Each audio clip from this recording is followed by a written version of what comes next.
አርቲስት ገነት ንጋቱ ክስ ተመስርቶባታል። ከሰሞኑ የተለያዩ በርካታ አንጋፋ የተባሉ አርቲስቶቻችን በቁጥጥር ስር መዋላቸውም ይታወቃል። አሁን እጅግ በጣም ያሳዝናል። መኖር ማለት ከንቱ ነው። ይህን ልጅ ሁላችሁም ታውቁታላችሁ። ስለ ፍቅር ከአቤኒ ጋር በሚልም እዚህ ቲክቶክ ላይ ከ500,000 በላይ ተከታይ አለው። ታዲያ አሁን ላይ ህይወቱ እንዳለፈ መረጃዎች እየወጡ ይገኛሉ። በተመሳሳይ የጾታ ግንኙነት ውስጥ ተሳትፎ ያለው ይህ ፓስተር ማን ነው? አውጡ። ታዋቂ ፓስተር ነው። የሚገርምሽ ነገር ፓስተር ስለ ፍቅር ህይወቴ ጠየቀኝ። አይ እንደዚህ ነበረኝ እና ተለያየን አመለጣታ ምናምን ነገር አይ አሁን ሳላስከም አይ አሁን እንኳን ስለ ፍቅር ሁኔታ ማስበበት ሁኔታ አይደለም። ሌላ አይነት ነገር ስሞክረ ታውቃለህ ምናምን ማለት አልኩት። ቆይ መልሼ ልደውላለሁ ዘጋው። በጸሎተ ሐሙስ ለመቁረብ የተዘጋጃችሁ ሰዎች ከመቁረባችሁ በፊት ይህንን ትምህርት መከታተል ይኖርባችኋል። ሰላም ጤና ይስጥልኝ። እንዴት አላችሁ? እግዚአብሔር ይመስገን። ከመሸ በአዲስ መረጃ ተመልሼ መጥቻለሁ።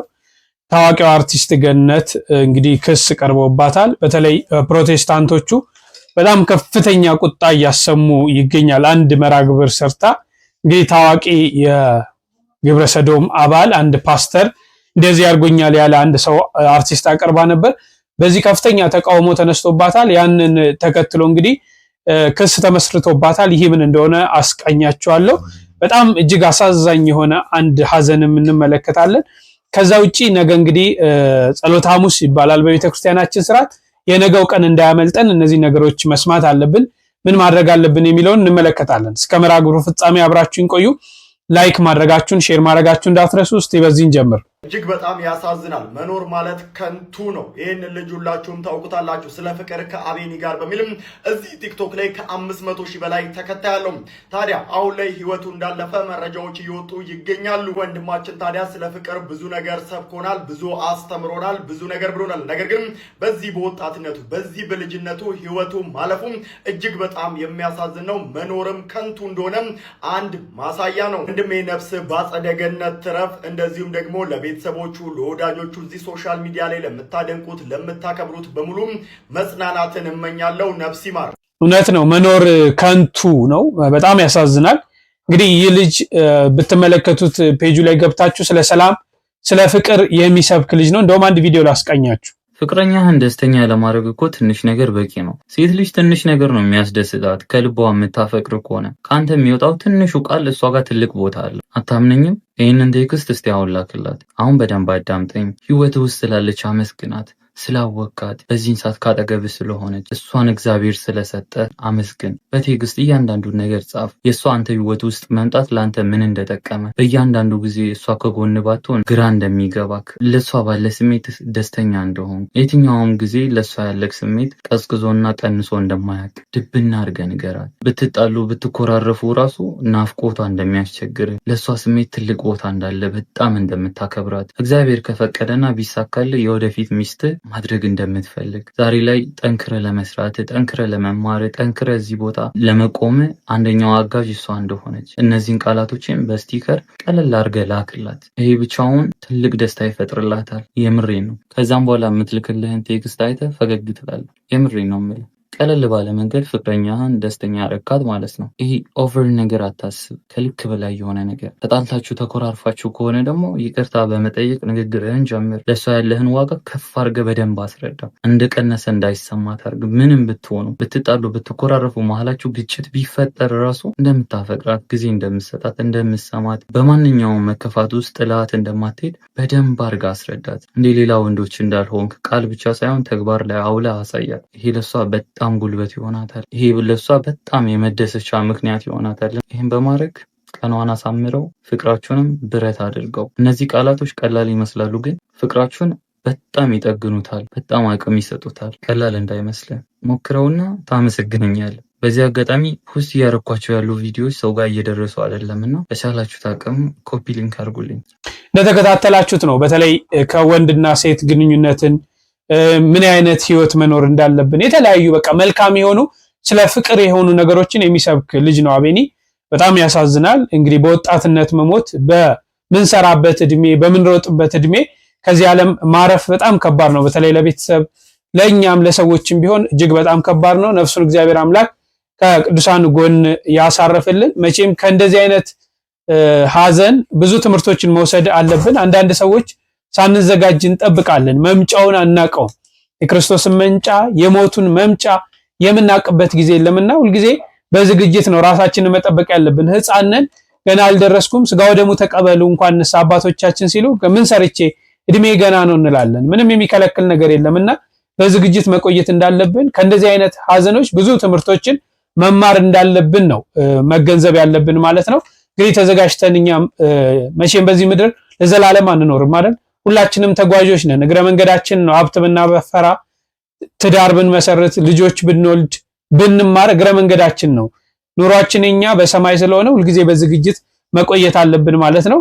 እንግዲህ ሁላችንም አሟሟታችን እግዚአብሔር አምላክ ያሳምርልን፣ ከድንገተኛ አደጋ ሁላችንንም ይሰውረን። እስቲ እንግዲህ አርቲስቷ ተከሳለች።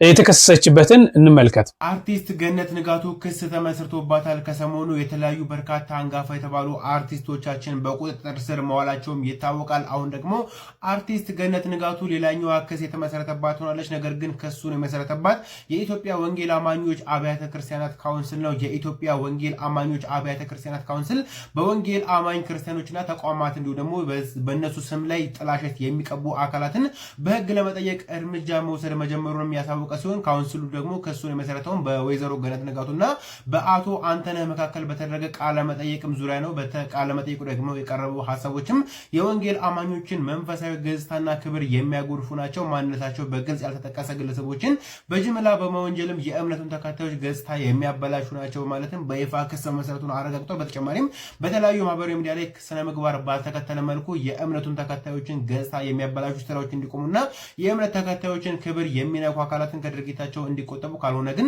ተመሳሳይ የህግ እርምጃ እንደሚጠብቃቸውም አስገንዝበዋል። እናንተስ እንግዲህ በዚህ ዙሪያ ምን ትላላችሁ? በተለይም ደግሞ ሙሉ ኢንተርቪውን የተመለከታችሁ ሰዎች ሀሳባችሁን በኮሜንት ላይ ብታሰፍሩ ደስ ሰምታችኋል። እንግዲህ ሁለቱም ክስ ቀርቦባቸዋል። እንግዲህ ምንድነው ፕሮቴስታንቶቹ ለምንድነው ያስቆጣቸው? በተለይ በጣም ከፍተኛ የሆነ ጩኸት፣ ከፍተኛ የሆነ ተቃውሞ እያሰሙ ይገኛልና ምን አድርጋ ነው ይሄን ያህል ከምን አንጻር ነው ይሄ ነገር ሊመጣ የቻለው? ታዋቂ ፓስተር ነው። የሚገርምሽ ነገር ፓስተር ስለ ፍቅር ህይወቴ ጠየቀኝ። አይ እንደዚህ ነበረኝ እና ተለያየን፣ አመለጣታ ምናምን ነገር። አይ አሁን ሳላስከም አይ አሁን እንኳን ስለ ፍቅር ሁኔታ ማስብበት ሁኔታ አይደለም። ሌላ አይነት ነገር ስሞክረ ታውቃለህ ምናምን ማለት አልኩት። ቆይ መልሼ ልደውልልህ ዘጋው። ሌላ አይነት ሲል እኔ በቃ ግራ ገባኝ። ከዚህ የተለየ ምን አለከ? አዎና በቃ እንደዚህ ያወራ የሆነ ሰዓት ምን ነገር ነገር አለ። እሺ እኔ ወንድ ወዳጅ ነኝ አለ። በስማ እና አንተንም እኔ ወድጄ ነው በጣም አፍቅሬህ ነው እና ምናምን አለኝ። በኢየሱስ ስም ነው ያልኩት፣ እየሰማኝ ማለት ነው። ምን ሆነ ነው አንተ እንትን አይደለም ምናምን ነገር አልኩት። ፓስተር አይደለም ወይ? አዎ እና ወድጄ አይደለም ግን ይሳካል። ስቴጅ ላይ እንዴ ቪዲዮዎቹን ባሳይሽ በግል ላሳይሽ ይችላል። ቪዲዮዎቹን ባሳይሽ አታምኚ። እባክህ በቃ ሚስጥሬን ጠብቅልኝ፣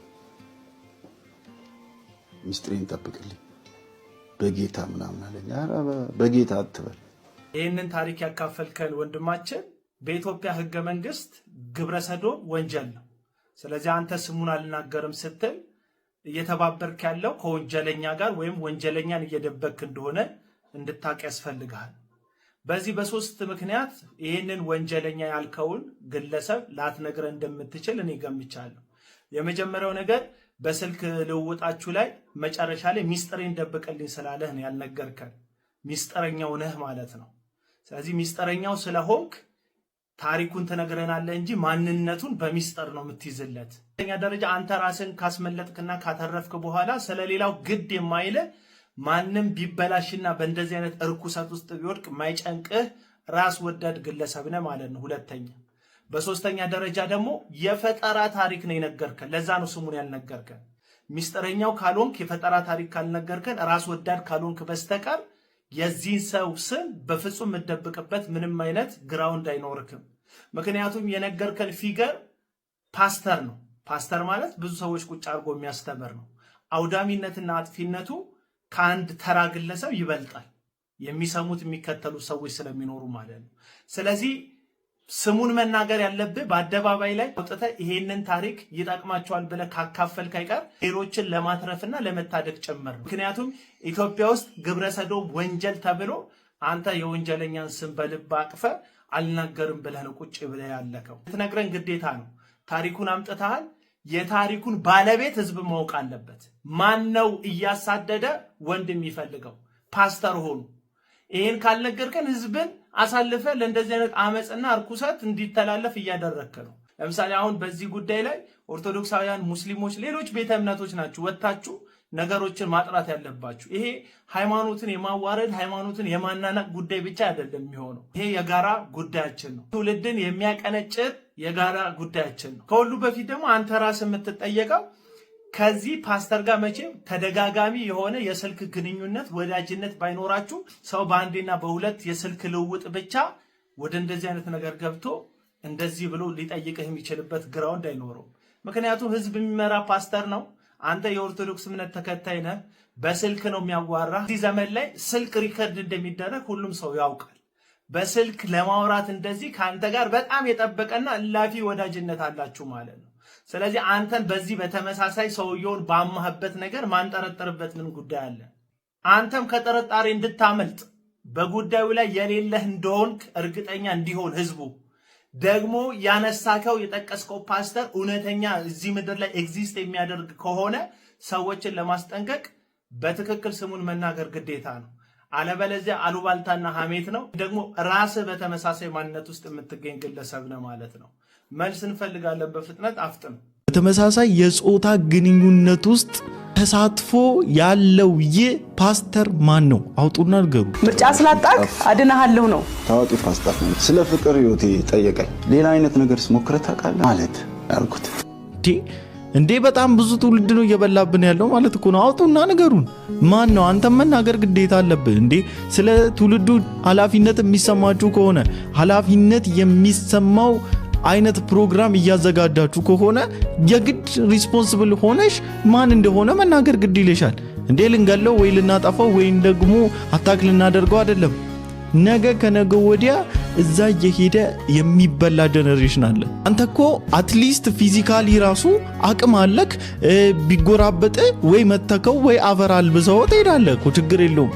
አቅም የሌላቸው ታግለው እንኳን ከእጁ ላይ ሊያመልጡ የማይችሉ ደግሞ በጣም አቅመ ደካማ የሆኑ ደግሞ ታናናሽ ወንድሞቻችን እኮ እጃቸው ላይ ሊገቡ ይችላሉ።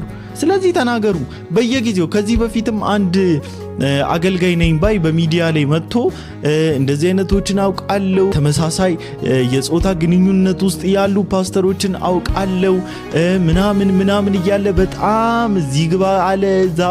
ያላወራው ነገር የለም፣ ያልቀባጠረው ነገር የለም። ግን ማን ናቸው? ምን ያደርግልናል? እንደማናግሩን ከሆነ ምን ያደርግ? ለምንድነው ቴረር በቴረር የምታደርጉን? ለምንድነው አገልጋዮቻችንን ሁሉ እንድንጠራጠርና እንድንፈራ የምታደርጉን? ንገሩ ማን እንደሆኑ። ምን ሆናችሁ?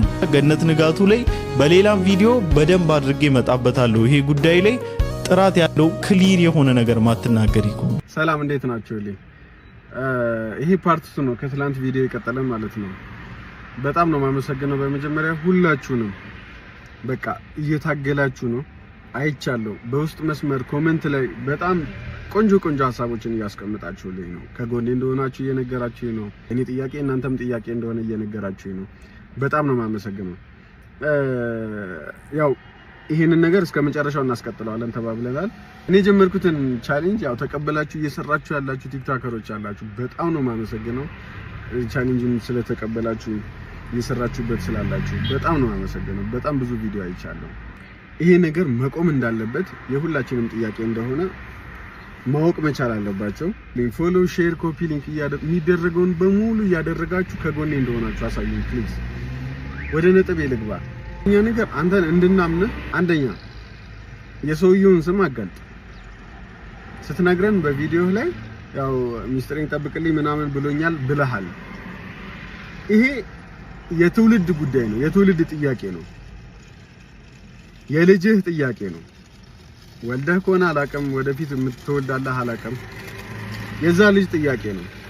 የሆነ ኮኔክሽን ከሌለ ለአንድ ግለሰብ ይህንን የሚያክል አገር የሚያጠፋ ሐሳብ ደግፈህ የሙሉ ኢትዮጵያውያንን ጥያቄ ትተህ የሱን ጥያቄ አክሰፕት አድርጋለህ ብዬ አላስብም። እዛ ነገር ውስጥ ከሌለህበት የዚህን ሰውዬ ሐሳብ ተቀብለህ እንደ አንድ ኢትዮጵያዊ ታስቀጥላለህ ብዬ አላስብም። ምክንያቱም ይሄ የኔ ጥያቄ ብቻ አይደለም፣ የአንድ ሰው ጥያቄ አይደለም፣ የትውልድ ጥያቄ ነው። ኦኬ የሆነ ሚስቱ ላይ ቺት አድርጎባት ምናምን አይደለም ደብቅልኝ አለ። ይሄ ሰውዬ አገር የሚያጠፋ አጀንዳ ተሸክሞ የሚዞር ሰው ነው። ትውልድ አስተምራለሁ ብሎ ትውልዱም ከሱ እማራለሁ ብሎ የሚያስብ ሰው ነው። ኦኬ ተራ ሰው አይደለም። ስለዚህ ይሄንን ሰውዬ አጋልጠው፣ እውነት ካለ ይሄንን ነገር አጋልጠው። ገነት ንጋቱ ወደ አንቺ ስመለስ ይሄ ነገር ለሚዲያ ፍጆታ ካልሆነ ገንዘብ ስብሰባ ካልሆነ ኢሹ ያነጋግራል ሴንሲቲቭ ነው ብለሽ ካልሆነ ይሄንን ሐሳብ ያመጣሽው ይሄ ሰውዬ እንዲጋለጥ ከኛ ጎን ሆነሽ ከኛ እኩል ይሄን ጥያቄ ተጠይቂያለሽ። ፓስተሩ ምናምን ብለሽ አጋነሽ ለቪዲዮሽ ድምቀት ሰጥተሽ አይደለም ማለፍ ያለብሽ። ጥያቄ ልጠይቂ ነው አይደል ያስቀመጥሽው? ማን ነው? ማስረጃ እንፈልጋለን። እንደ ኢትዮጵያዊት እንደ አንድ ኢትዮጵያዊት እናት ልጆች እንዳሏት እናት አንቺ ቤት አንኳኩቶ ይመጣል ልጆችሽ ጋር አይደል ይሄ ነገር። ስለዚህ ይመለከትሻል። ድፍን ኢትዮጵያ እንደሚቀበለው ሰው ከኔ አንቺ ትሻያለሽ፣ ተቀባይነት አለሽ፣ ተሰሚነት አለሽ። ይሄንን ሰውዬ እንዲጋለጥ አድርጊ። የብዙዎች እናት ነሽ፣ እናቴ ትሆኛለሽ። የኔ ኩያ ልጅ ይኖርሻል። ለልጅሽ በምታስቢው ልክ ለሌላ ሰው ልጅ ተጨነቂና የዚህን ሰውዬ ማንነት እንዲጋለጥ ከኛ እኩል ሆነሽ ጠይቂ። አይ ካልሽ ግን ያንቺ ዩቲዩብ ቻናል ይሄንን ሰውዬ ያቀረበው ይሄንን ነገር ለማስፋፋት በዚህ መንገድ ሂዱ፣ ሰዎች እንደዚህ አይነት ብር ይከፍላሉ ኦኬ እያልሽን ያለሽው እንደዚህ ነው ብለን የምናስበው። ይሄንን ነገር ለገነት አድርሱልኝ። ሪፖስት፣ ሼር፣ ኮፒ ሊንክ አድርጉልኝ፣ አድርሱልኝ፣ ሜንሽን አድርጉልኝ። ኮሜንቱን እባካችሁ ይሄ ነገር ይመለከተናል የምትሉ ሰዎች እንዳለ ከኔ ጎን ሁኑና እንታገለው ይሄንን ነገር። ገነት ንጋቱ በአስቸኳይ መልስ እንፈልጋለን። እጅግ የማከብራችሁ ቤተሰቦቼ ጌታ ኢየሱስን የምትወዱ በጌታ በኢየሱስ ክርስቶስ ሕማማት፣ ስቅላት፣ ሞት የምታምኑ ግብረ ሰዶማዊነትን የምትቃወሙ ሁሉ ይህንን ፖስት ኮፒ፣ ሼር፣ ሪፖስት አድርጉት። ለሁሉም ሰው፣ ለፌዴራል ፖሊስ፣ ለአቃቤ ሕግ፣ ለጠቅላይ ሚኒስቴር ቢሮ፣ ለሁሉም ነገር ቦታ ላይ አድርሱልኝ። ሜንሽን አድርጓቸው ሰዎቹን። ቲክቶከሮችንም አወንታንም ምናምንም ጥሩት። እዚህ ሚዲያ ላይ አንድ ሰው አቅርባ ነበረ። ይሄ እይታ ግብረ ሰዶማዊ ፓስተር ሲባል ነው ፓስተር ብላ እንደዚህ እንትን የምትለው። ይህች ሰውዬ ያቀረበችው ግለሰብ ግብረ ሰዶማዊ ፓስተር አጋጥሞት ከእሱ ጋር ስልክ አውርቶ ምናምን እንዳሉ በአደባባይ አውርተዋል። ግብረ ሰዶማዊነት ኃጢአት ብቻ ሳይሆን በኢትዮጵያ ሕግ ወንጀልም ነው። ይህን ሰውዬ አውጥቶ ለመንግስት አለመስጠት፣ ይህን ሰውዬ መደበቅ ከሰውየው በላይ ግብረ ሰዶማዊነትን ማስፋፋት ነው። እና ይሄ ፖድካስት ፈጠራ ከሆነ ሊጠየቅ ይገባዋል። ላይሰንሱ ሊቀማ ልትታሰርም ይገባታል፣ ውሸት ከሆነ። እውነት ከሆነ ግን ይህን ሰውዬ እንትና ለማለት ፓስተር ነው አስቡት። ብዙ ሰዎችን የሚመራ ሰው ነው። እንግዲህ ስንቱ ላይ ነውር እንደሚፈጽም በደንብ እንድታሰቡ ትፈልጋለሁ። ትውልድን አሳልፎ መስጠት ነው ለእንደዚህ አይነት ወንጀለኞች፣ ወንጀለኛውን አለማጋፈጥ። ከወንጀለኛው በላይ ተጠያቂ ይህች ሴትና ይህች ሴት ያቀረበችው ሰውዬ ነው። እና ሁላችሁም ባይዘው እንትን ነው ሙስሊም ወንድሞቼ ግብረ ሰዶማዊነትን እስልምና ይጠላል። ስለዚህ ይችን ሴትዮ ልትቃወሟት ያቀረበችውን ሰውዬ አውጣ ማለት አለባችሁ። ኦርቶዶክስ ወንድሞች ክፉ ነው ግብረ ሰዶማዊነት ብላችሁ ታምናላችሁ፣ ኃጢአት ነው ብላችሁ ታምናላችሁ። ይሄኛውን ሰውዬ ልታወጣው ይገባል። ጠቁም፣ ማን ነው ወንጀል ነው ማለት አለባት። አለበለዚያ ተመካክራ ነው፣ ስም ለማጥፋት ነው፣ ተራ ጨዋታ መስሏት ነው፣ ርካሽነት ነው። ግን ወገኔ የትኛዎቻችሁም ልጆች በእምነት ምክንያት ፕሮቴስታንት ሊሆኑ ይችላሉ። ዛሬን ሰው ያውጡ ካላላችሁ ልጆቻችሁን የግብረ ሰዶማዊነት ተጠቂ እያደረጋችሁ ነው። ይሄ የጴንጤ ጉዳይ ብቻ አይደለም፣ እያንዳንዱ ሰው የሚመለከተው ነው። ስለዚህ ለፌዴራል መንግስት እንትን በሉልኝ። ነውር ነው፣ በቃ ተቀባይነት የሌለው ነገር ነው። ይሄ ሰውዬ ፓስተሩ መጋለጥ አለበት፣ ፍርድ ቤት መቅረብ አለበት፣ አስተማሪ እርምት ሊወሰድበት ይገባል። ታዋቂነትን ለነውር መጠቀም፣ ታዋቂነትን ለቅሌት መጠቀም ግን ልክ አይደለም። እኛ አክብረናት፣ ቲያትሮቿን አይተን ፊልሞቿን አይተን ወደናት፣ ስትታመም አልቅሰን፣ ስትቸገር ችግሯ የኛ ችግር ነው ብለን እንትን ብለን ለግብረ ሰዶማዊነት ሰዎችን አሳልፋ ስትሰጥ ዝም ልንላት አይገባም። የኢትዮጵያን ሕግ ማወቅ ነበረባት። ማን ነው አውጣው፣ ካላወጣው በኢትዮጵያ እንትን መሰረት ወንጀል ነው ብላ ልትነግረው ይገባ ነበር። ትልቅ ሰው ነች፣ ታዋቂ ነች። እቺ ትንሽዬ የሕግ ክፍተት አጠፋትም። እሷን መጠየቅ አለባት ፖድካስቱ።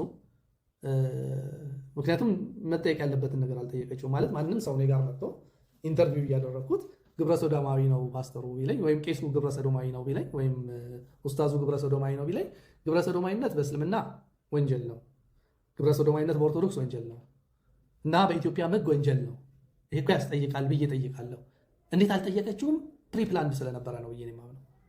ነውር ነው ልክ በዚህ ደረጃ ወርዶ አንድን እምነት ለማጣጣል መሞከር። አይደለም ካላችሁ ይህንም ፓስተር በአደባባይ ያወጣል። ባይዘወይ ሁለት ነገር ነው የሚሆነው። አንደኛ ፓስተሩ ይወጣል፣ አስተማሪ እርምት ይደረግበታል። አይ ካልሆነ ደግሞ እነዚህ ሰዎች ይከሰሳሉ። አብያተ ቤተክርስቲያናት ካውንስል የህግ ክፍል ይህንን ነገር ይመልከተው። ፕሮቴስታንቱን አጠቃላይ ነው እየተሳደቡ ያሉት። ያወጡት ይህን ፓስተር ከዛ በኋላ ለህግ ይቅረብ። ሁላችሁም ፕሮቴስታንቶች ለህግ ይቅረብ እያላችሁ ጻፉ። ይሄ ነውረኛ ፓስተር ለህግ ይቅረብ እያላችሁ ጻፉ። እወዳችኋለሁ። አመሰግናለሁ። እንደኔ የምናቀርባቸውም ፕሮግራሞች ማወቅ አለብን። እኔም አሁን እሷ ባቀረበችው ነገር እውነት ከሆነ አትሊስት ጠቅለል አድርጎ ይሄ ፕሮቴስታንት ፓስተር ተብሎ ከሚጠቀለል ግለሰቡ ቢታወቅ፣ ምክንያቱም ለቀጣይ ትውልድ ማሰብ ያስፈልጋል አይደል? ይህንን ሰው ይሄ እንዲህ ደረጃ ካደረሰ በርካታ ሰዎችን ሊያበላሽ ይችላል። ስሙ መጠቀስ አለበት ማለት እውነት ከሆነና ካለ ያንን ስም ተጠቅሶ በስርዓት ነው። ወይም ደግሞ እንዲህ አይነት ነገሮች ኤዲት ሲደረጉ ወይ መውጣት አለባቸው ወይ መፍትሄ መሰጠት አለበት። አሁን መመልከት ያለብን በራሳችን ብናመጣው አንድ የኦርቶዶክስ ሰባኪ ቢባል ዘሆን ኦርቶዶክስ ተዋሕዶ ቤተክርስቲያን መሰደብ የለባትም፣ አንድ ግለሰብ ባጠፋው ማለት ነው። አሁንም ደግሞ መልካም የሆኑ የፕሮቴስታንት አማኞች አሉ ምናምነው እርግጥ የሆነ ማለት ነው። ስለዚህ እነዚህ በሙሉ መሰደብ ስለሌለባቸው ይሄ ነግበኔ ሊደርስ ስለሚችል እንዲህ አይነት ነገሮችን ጥንቃቄ ብናደርግ፣ እንዲህ አይነት ፕሮግራሞችን ስንሰራ አንዳንዴ ሰዎች ጋር የምናቀርባቸው ነገሮች ብናስተውል የሚል ነው። እንግዲህ ግብረ ሰዶም በኢትዮጵያ ሕግ በጣም ኃጢአት ነው፣ የሚያስጠይቅ ነው፣ የሚያሳስር ነገር እንደሆነ ይታወቃል። ስለዚህ ሸፋፍነው መተውን አስፈላጊ አይደለም። ይህንን ተከትሎ እንግዲህ ክስ ተመስርቷል ማለት ነው። የፕሮቴስታንቶቹም ጩኸት ፍሬ እያፈራ ነው ብዬ አስባለሁ። ምን ትላላችሁ? በዚህ ላይ ሐሳባችሁ እናንተም ስጡ። እስቲ ወደ ነገዋ ዕለት እንለፍ። ነገ ምንድነው? በምን ታስቦ ነው የሚውል? ምንስ ማድረግ አለብን? በጸሎተ ሐሙስ ለመቁረብ የተዘጋጃችሁ ሰዎች ከመቁረባችሁ በፊት ይህንን ትምህርት መከታተል ይኖርባችኋል። እስኪ ሁላችሁም ሐሙስ የቀን ቅዱስ እያላችሁ ጻፉልኝ። ጸሎተ ሐሙስ ከሌሎች ቀናት ተለይታ 7 የሚደርሱ ስያሜዎች አላት። አንደኛ የሐዲስ ኪዳን ሐሙስ ትባላለች። አምላካችን መድኃኒታችን ኢየሱስ ክርስቶስ መስዋዕተ ኦሪትን ሽሮ መስዋዕተ ሐዲስን የሾመበት ስለሆነ የሐዲስ ኪዳን ሐሙስ ተብላለች። ሁለተኛው የምስጢር ቀን ትባላለች። የምስጢር ቀን የተባለችበት አምላካችን መድኃኒታችን ኢየሱስ ክርስቶስ ለሐዋርያት 7 ምስጢራት አስተምሮ ምስጢረ ቁርባንን በተግባር ያሳየበት ምስጢር የተባለበትም ከዲያብሎስ ሰውሮ ለሐዋርያት ብቻ የገለጸበት ስለሆነ ነው። በዚህ ቀን መቁረብ የሚፈቀድላቸው እስከ ሆሳዕና ንስሐ የገቡ ሲቆርቡ ለቆዩት ብቻ ነው። ሶስተኛው የነጻነት ቀን ትባላለች። የነጻነት ቀን የተባለችው ከዲያብሎስ ባርነት ወጥተን ከጥንታ አብሶ ተላቀን ከክርስቶስ ጋር የምንኖርበት ቀን የታወጅበት ቀን ስለሆነ ሐሙስ ክርስትና ይነሳል። እንበለ ደዌ ወሕማም እንበለ ጻማ ወድካም አመ ከመዮም ያብጽሐኒ ያብጽሕክሙ እግዚአብሔር በፍስሐ ወበሰላም ለብርሃነ ትንሣኤሁ። የተወደዳችሁ የንጉስ ሚዲያችን ወይንም ቲክቶክ ተከታታዮች በእግዚአብሔር ስም እንደምን ሰነበታችሁ? በሰሙነ ሕማማቱ በስግደቱ ላይ የሰነበታችሁ ስግደቱን እግዚአብሔር ለበረከት፣ ለሕይወት፣ ለጤና ያድርግልን። እንግዲህ በሰሙነ ሕማማት መካከል 4ኛው ቀን ሐሙስ ነው። ሐሙስም ሕጽበተ እግር ወይንም ጸሎተ ሐሙስ በመባል ይታወቃል። የሐሙስ ማታ ምሽት ጸሎት ማለት ነው።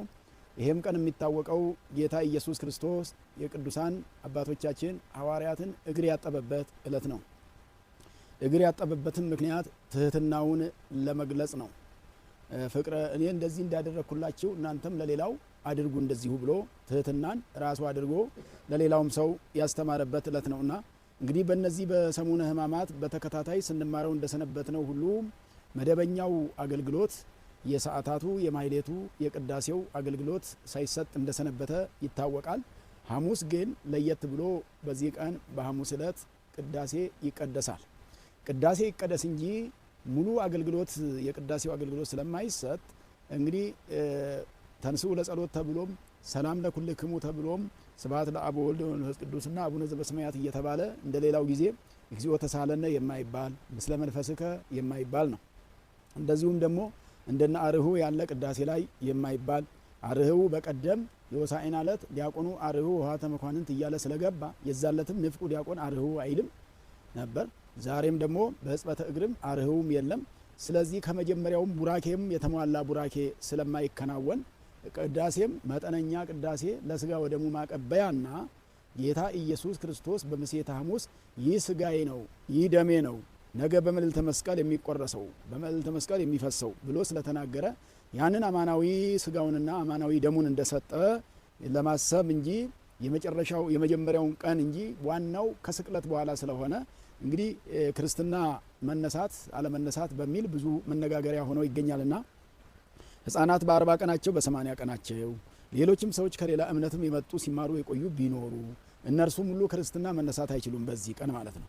ክርስትና በዚህ ቀን የማይነሱበት ምክንያት ከቅዳሴ በፊት የሚደረጉ ስርዓቶች መጀመሪያ ቅዳሴ ከመገባቱ በፊት ክርስትና መነሳት መቻል አለበት ስጋው ደሙ ለማቀበል።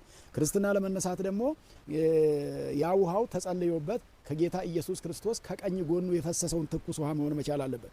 ያ ማለት ደግሞ አሁን የምናስበው ጌታ ኢየሱስ ክርስቶስ በዕለተ ዓርብ ስለሆነ በመስቀል ላይ ተሰቅሎ ከጎኑ ውሃ የፈሰሰው በማየገቦ የምንጠመቀው ከፈሰሰ በኋላ ነውና ጌታ ለሐዋርያት የመጨረሻው ቀን በምሴተ ሐሙስ ስጋውን ደሙን የሰጠበት ዕለት ነው ሐሙስ ማለት እንጂ ልጅነት ገና በሚቀጥለው በማግስቱ ዓርብ ቀን ስለሆነ የሚከናወነው የሚገኘው ጌታችን ኢየሱስ ክርስቶስ በመስቀል ላይ ተሰቅሎ ጎኑን ተወግቶ ከተወጋው ጎኑ ትኩስ ውሃ ፈሶ በዛ ነው የምንጠመቀው በማየገቦ ማለት ነው።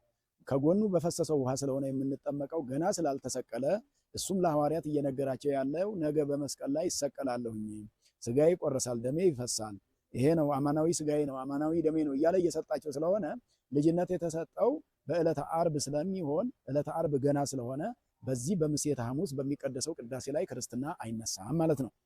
ምክንያቱም በክርስትና ቤት ሲጸለይ ስርዓተ ቅዳሴው ሲደርስ ውሃው ትኩስ ውሃ ይሆንና ከዚያ በኋላ ልጅነት የሚያሰጥ ይሆናልና ልጅነት የሚያገኙበት ለሕፃናቱ የሚመች ወይንም ደግሞ ለጥሙቃኑ ለሚጠመቁት የተመቻቸና የተስተካከለ ዕለት ገና ስላልሆነ ቀኑ ባለመድረሱ የምናስበው እንደ 5500 ዘመን እንደ ዘመነ ፍዳ እንደ ዓመተ ኩነኔ ገና የፍዳው የመከራው ዘመን እንዳላለፈ የምናስብበት ሰሙነ ሕማማትን እያሰብን ያለንበት ሁኔታ ስለሆነ ከዚህ አንጻር ነው በዛሬ ቀን ቅዳሴ ቢኖርም ክርስትና የማይኖረው። ቅዳሴው አለ ክርስትና ግን የለም። ቅዳሴ የኖረበት ምክንያት ደግሞ ጌታ ለሐዋርያት ስጋውን ደሙን የሰጠበት የመጨረሻው ቀን ይሄ ዕለት ነው። በዚህ ምሽት ሰጥቷቸው ነው በማግስቱ የተሰቀለ ለማለት ያንን ለማሰብ አማናዊ ስጋውን ደሙን እንቀበላለን። ክርስትና የሚነሱት ግን ከዚህ በኋላ ሌላ ቀን ነው ከትንሣኤ ጀምሮ የሚነሱት እንጂ ካሁን በፊት ያልተነሱት ዛሬ ስጋውን ደሙን ለመቀበል የሚያስችላቸው ልጅነት የሚያገኙበት ጸሎት የማይደረግበት ቀን ስለሆነ በዚህ ምክንያት ነው ቅዳሴ እየተቀደሰ ክርስትና የማይነሳው ማለት ነው። ስለዚህ ማስተዋል ያስፈልጋል። የቤተ ክርስቲያን ስርዓት ህግና ደንብ ስላለው በህጉ መሰረት መሄድ ያስፈልጋል ማለት ነው። እግዚአብሔር ይስጥልኝ።